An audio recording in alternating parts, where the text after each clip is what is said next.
Robert Redford, at the age of 89, has spoken out against Paul Newman. Charles Robert Redford Jr., better known as Robert Redford, was born in Santa Monica, California on August 18, 1936. Martha Hart, a freelance illustrator and commercial artist, had a profound impact on him as a child growing up in a modest household. Charles Robert Redford Sear, a chemist and lab technician, provided a more grounded influence that balanced his creative tendencies. The glitz and mystery of Hollywood and the rich culture of Southern California were influences on Redford's formative years as an actor and filmmaker. Equally important were Redford's formative experiences and early education. He attended Van Nuys High School, where he participated in school plays and explored several types of creative expression, nurturing his passion in drama and performance. His first focus at the University of Colorado was architecture, but he eventually switched to other majors to satisfy his insatiable need for knowledge. Nevertheless, he decided he wanted to be an actor instead of an architect, and he went to school for acting. He attended New York City's esteemed American Academy of Dramatic Arts, where he received a challenging education and met powerful teachers who saw his promise. Redford's acting career blossomed in the 50s and 60s, when she made guest appearances on television and had tiny parts in films. But he truly came into his own as a Hollywood legend in the 60s and 70s. He became famous as an enchanting leading man with a combination of gruff charisma and refined composure when his breakthrough performance in 1969's Butch Cassidy and the Sundance Kid, starring Paul Newman, captivated audiences. Both critics and the general public praised Redford's performance as the Sundance Kid, standing for a fresh breed of American hero, one who was edgy, self-reflective, and defiant all at same. His later film appearances, such as 1973's The Sting, 1976's All the President's Men, and 1985's Out of Africa, showcased his versatility as an actor, allowing him to inhabit multi-dimensional characters and traverse several genres, ranging from political thrillers to romantic comedies and action-packed dramas.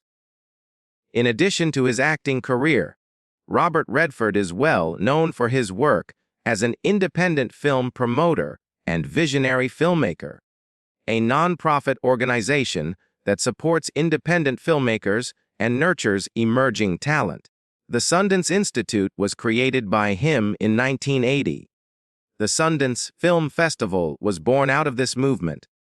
It has since grown into the world's most prestigious showcase for indie cinema and has helped launch the careers of innumerable filmmakers, performers, and writers. By fostering an environment where new voices might question established narratives and offer fresh viewpoints to viewers, Redford changed the face of American cinema. Not only did Redford do great work in Sundance, but he also produced and directed other critically praised films. His 1980 film, Ordinary People, not only won Best Picture at the Oscars, but also got him a nomination for Best Director, further establishing his status as a master storyteller and influential figure in the film business. Robert Redford's status as one of the most charismatic and adaptable performers in Hollywood was further cemented in the mid-1980s. During this time, he was a mainstay in critically acclaimed films like 1984's The Natural, a sports drama in which Redford played the role of Roy Hobbs, a baseball player whose charisma, vulnerability, and mythic quality resounded with viewers, and demonstrated his ability to portray both. At around the same time, Redford showcased his ability to inhabit nuanced characters within lush, picturesque storytelling in the 1985 romantic epic Out of Africa, which was based on the memoir by Karen Blixen. In addition to pursuing his acting career, Redford started to delve deeper into his love of directing.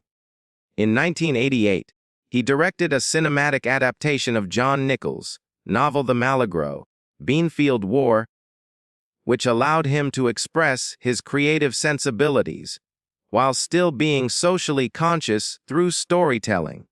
By delving into a complex observational directing technique, Redford demonstrated that his abilities extended well beyond acting in this film, which dealt with themes of community, corruption, and cultural identity. With the critically praised family drama A River Runs Through It, which delves into issues of familial relationships, personal tragedy, and the subtle beauty of nature, Redford further solidified his reputation as a skilled director in 1992. Featuring Brad Pitt and Craig Sheffer, the picture showcased Redford's skill in combining intimate storytelling with lyrical cinematography. It also demonstrated his ability to bring out strong performances from young actors while keeping a thoughtful, almost poetic tone. His sensitive and artistic direction earned Redford much praise and solidified his position as a cinematic icon and master of producing emotionally wrenching films. 2 years down the road in 1994, Redford helmed Quiz Show, a film that showcased his deep fascination with American history and moral complexity.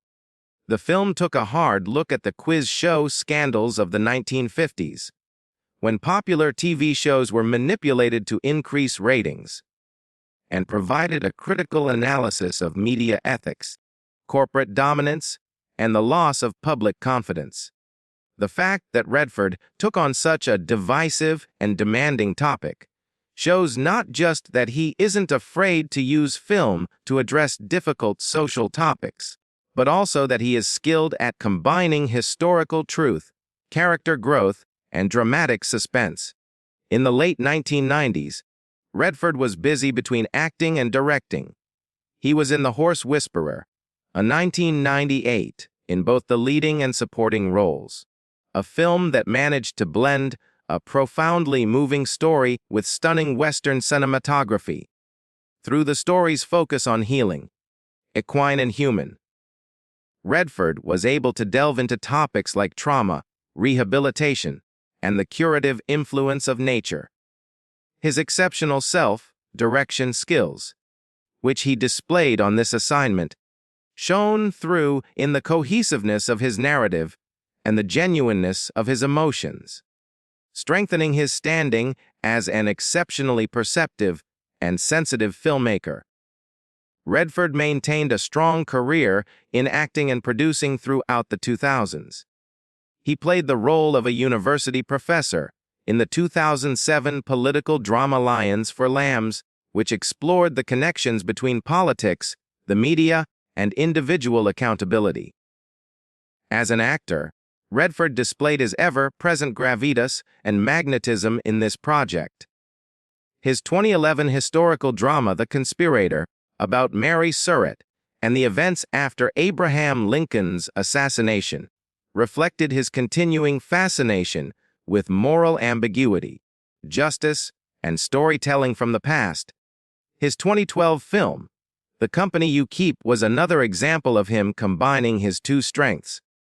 A movie with Shia LaBeouf in which Redford had dual roles, demonstrating that he was still a multi-talented, exciting force in Hollywood even after all these years. The film deftly dealt with political activism, secrecy, and individual accountability. The beginning of a lengthy and complicated personal relationship that would endure decades was marked by Robert Redford's marriage to Lola Van Wagonen in a private ceremony that took place in Las Vegas, Nevada on August 9, 1958. The couple's desire for seclusion and the convenience of Las Vegas's well-known, discreet wedding venues were factors in the couple's decision to have the ceremony there in the 1950s. A second reception was organized at Lola's grandmother's house on September 12th of that year, so that relatives and friends could celebrate in a smaller, more traditional setting. so that their loved ones can share in the happiness and make lasting memories. All four of Redford and Van Wagenen's children had special relationships to their dad, Zach, and their stories were different. Unfortunately, their firstborn son, Scott Anthony Redford, who was born on September 1, 1959, and died on November 17, 1959, at the young age of 2.5 months, was a victim of sudden infant death syndrome. At the Provo City Cemetery in Utah, Scott was laid to rest, leaving a lasting impression of sadness and kindness on the lives of Redford and Van Wagenen. Born to them on November 15, 1960, Shauna Jean Redford was their second child. She inherited her father's artistic instincts and went on to become a gifted painter. In a subsequent marriage, Shauna and journalist and writer Eric Schlosser formed a connection based on shared interests in literature, journalism, and culture. 1962. David James Redford followed in his father's artistic footsteps by pursuing a career in writing and film production. Even though he left behind a legacy of narrative and artistic devotion, James tragically departed away on October 16, 2020. The Redford family's impact in cinema and theater was further expanded when their youngest child, Amy Hart Redford, who was born on October 27, 1970, pursued a multi-talented career in the entertainment industry. She acted, directed, and produced. Robert Redford's personal and creative legacy lives on through his 7 grandchildren, who are all part of the Redford family tree. Redford and Van Wagenen's romantic connection grew distant over the years. Despite the strong bonds they shared via their children and common experiences, Redford and Van Wagenen chose to keep their relationship status quo and never made any public announcements about a breakup or divorce. The marriage may not have been officially concluded, but according to Shirley Eder, a famous entertainment critic, the pair had been severely estranged for a while, suggesting that it had terminated in a personal sense. Even though Redford is well known in the public eye, the couple's continued desire for privacy and discretion over private affairs was highlighted in a 1991 article in Parade magazine, which echoes the couple's ambivalence over their marriage status. At a ceremony held at the esteemed Louis C. Jacob Hotel in Hamburg, Germany, Robert Redford wed his longtime partner Sybil Zagars on July 11, 2009, marking the beginning of a new chapter in his personal life. Redford welcomed Zagars, a talented artist in her own right, into his home in Sundance, Utah, in 1996, and the two became deeply involved in each other's lives and work. Their marriage was the culmination of a long-term commitment based on mutual regard, appreciation, and understanding, as well as a love of art and culture and an intimate familiarity with one another's histories formed by shared experiences and interactions. The late, in-life union of Redford and his beloved wife brought his public character as an actor, director, and philanthropist into sharper focus, as did his deep-seated yearning for love, security, and companionship. Robert Redford, a towering figure in Hollywood who has stood the test of time at 89 years of age, has spoken publicly for the first time about his longtime friendship and collaboration with the great Paul Newman. Their bond lasted well beyond the silver screen, and Redford's observations provide a rare and personal look into its depth. Redford was forthright in his comments, communicating openly and with the wisdom that comes from having known each other for a long time and having mutual regard for one another. Redford reflected on Paul's impact on those around him, praising his modesty and the natural charm that Newman exhibited in all of his roles. He elaborated on how Newman maintained his compassion and charity, even while he was at the pinnacle of his celebrity. Despite the intense scrutiny and competitive nature of Hollywood. The genuine camaraderie that develops between friends in the creative process is palpable in Redford's remarks. Additionally, Redford considered the special dynamics of their work partnerships. He went on to describe how they respected each other and how that translated into an unspoken understanding that helped them push each other artistically on site, all the while keeping up a friendly banter that made the long days of filming seem like a breeze. He thought back on all the times they had spent together, not for praise, but for the pleasure of acting.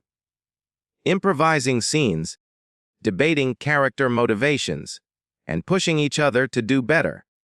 All of these recollections show how their creative energies harmonized so perfectly, which led to the commercial and critical success of their partnerships. Outside of their professional relationship, Redford discussed the profound effect Newman had on him. He went on to say that their decades-long friendship was distinguished by his personal support, wisdom, and gentle encouragement, and that he felt more like a brother than a friend. Their relationship seemed to be an unusual blend of friendship, guidance, and mutual understanding, according to Redford. Friendship of a special kind, the one that goes beyond casual acquaintances and changes people forever. Finally, Redford conveyed his appreciation and fond memories of working with Newman, highlighting the far-reaching impact of his legacy. According to Redford, Paul taught him that being kind, honest, and making a difference in people's lives are the true measures of success, highlighting the very personal and cinematic nature of Newman's oeuvre. By speaking out at this late stage in life, Redford has given an invaluable glimpse into the life of one of the greatest acting duos of all time. A tribute to the friendship, artistry, and lasting respect that existed between them, even after all these years have passed.